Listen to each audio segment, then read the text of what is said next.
Welcome to Short Movie Channel. The movie starts with a famous fashion model named Bella.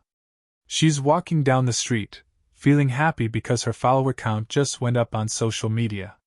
By coincidence, she runs into two of her fans, stops to take a picture with them, then says goodbye and continues on her way. But suddenly, a car comes out of nowhere and hits her. She dies on the spot. The next day, news of her death spreads everywhere, and people are heartbroken because she was so loved. Somewhere else, we meet a beginner model named Zainab. She's at a photo shoot with some of the most famous models in America. She really admires a model named Nadia and asks her if she's excited to have Zainab come live with her and the other top models. Nadia says she is, but Zainab admits she's nervous because it's a whole new experience for her. Zainab asks Nadia if she knew Bella, the model who died. Nadia says Bella lived with them in the modeling house and was really close with one of their roommates, Sydney. Zainab smiles and asks if Nadia is in a relationship. Nadia says she used to be, but she broke up with her boyfriend. She's actually happy to move back into the modeling house because she won't have to see her ex anymore. They were still living in the same apartment even after the breakup. A little later, the photographer calls for Nadia to get ready for her shoot. Then it's Zainab's turn, but right before the session starts, she trips and breaks her leg. That night, Zainab arrives at the modeling house where she'll be living. She gets a bit scared because the house seems empty. She calls out loudly, but no one answers, until Nadia shows up and tells her that the rest of the girls are waiting in the garden to welcome her. Nadia tells her they'll be sharing the same room and hands her a new blouse to wear, noticing that Zainab's clothes are way too modest. Zainab feels really shy about the blouse because she's not used to wearing revealing clothes, but Nadia reassures her it looks great on her. Then Zainab meets the rest of the models in the house, Trudy, Sydney, and Carla.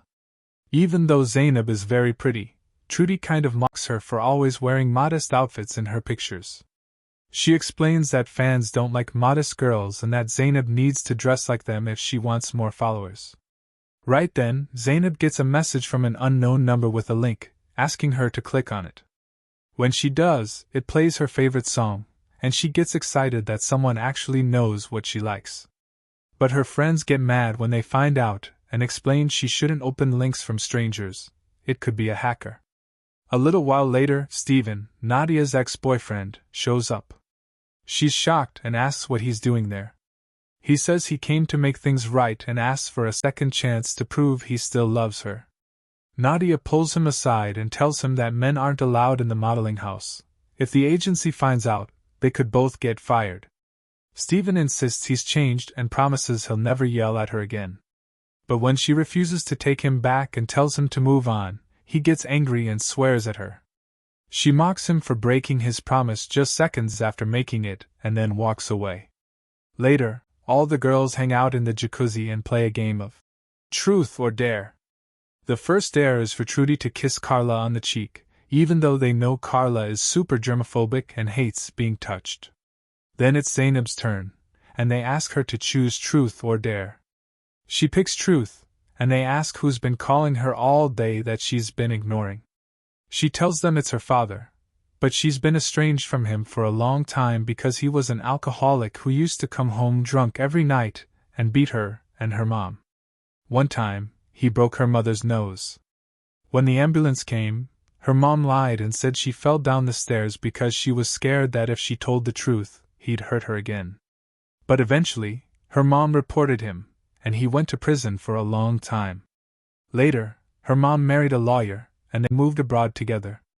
That time in Zainab's life was incredibly hard because she lived far away from both her parents. One day, she met Jerry, the owner of the agency she works for now, and he decided to mentor her, help her get into college, and cover her expenses. When the girls hear her story, they really feel for her. A little later, they all gather together and film a video of themselves singing and dancing to boost their follower counts. But suddenly, one of the neighbors knocks on the door and complains about the loud music, saying he can't sleep. Nadia steps in to talk to him and manages to calm him down in her own special way, because she's really good at charming guys. At the same time, we see Carla going live wearing only her underwear to gain more followers. Sydney is extremely jealous because Carla's body is attractive and eye-catching, unlike Sydney, who doesn't look as good. So, Sydney smiles bitterly and steps outside by herself, crying. Nadia sees her by chance and asks what's wrong. Sydney tells her that the photographers and agency staff treat her like she's third-rate because she's overweight and not as pretty as the other models. She's upset because global beauty standards are unfair to girls like her just because they're not skinny. Nadia comforts her and tells her she's beautiful, but people only care about fake appearances. Then Nadia leaves and goes back inside. Meanwhile, Sydney notices a strange-looking car parked in front of the house and wonders who it belongs to. Suddenly, a masked man attacks her, gags her, and enters the house. It turns out the masked man is with his masked girlfriend. They're a gang. They start stealing the models' phones and threaten to hurt them if they make any noise. The gang notices that Nadia isn't with the rest of the girls, because she saw the gang coming in and hid inside a closet. But the gang finds her and ties her up with the others. The masked man tells the girls they're not there to hurt anyone, just to take the money that comes from donations and fan support. Their plan is to post a donation link on each of the models' pages and ask their fans to donate to a fake cause, pretending it's for the family of a model who died. Once they reach $1 million in donations, they promise to leave without hurting anyone. So, the girls are forced to cooperate and give them the passwords to their accounts to post the donation links. Within minutes, fans start sending money, and the gang is happy their plan is working. While the girls are tied up in the living room, they keep thinking of ways to escape. Nadia suggests they shouldn't make any sudden moves since the gang promised not to hurt them. After 2 hours, the gang realizes they've collected only a small amount. The masked girl gets frustrated because, at this rate, it would take them days to reach $1 million. She comes up with an idea to encourage fans to donate more. She asks Trudy to film a video of herself dancing to attract more donations. Trudy reluctantly agrees and records a video of herself dancing, but because she doesn't have many followers, she doesn't get many donations. The masked girl becomes even more upset and doesn't know what to do. Then, Farah tells her she's the most popular one among them and should go live and dance instead. The masked girl agrees, but she's suspicious that Carla might try to pull something. So, she pretends to be filming Carla live while she dances. Carla suddenly starts screaming and tells her fans that they're being held hostage. But the masked girl reveals that she never turned the camera on. She knew Carla would do something like that. Carla quickly punches her and grabs the phone to call the police. But before she can, the masked girl gets up, smashes Carla's head on the table, and kills her. The girls are all shocked to see Carla dead in front of them. The masked man gets upset with his girlfriend for killing her, saying they never agreed to kill anyone. The masked girl says she panicked and didn't mean to. He tells her that he wants no part in what just happened and tries to leave. She stops him and reminds him they can't quit now, they need every dollar they can get from the donations. She brings up their dreams and ambitions again, convincing him to keep going. He agrees, carries Carla's body, and hides it in the basement. A while later, they're surprised to see Steven's car pull up in front of the house. They quickly hide all the girls in the kitchen. Then, the masked man takes off his mask, answers the door, and Steven asks who he is. The man says his name is Mark and that he works for the agency.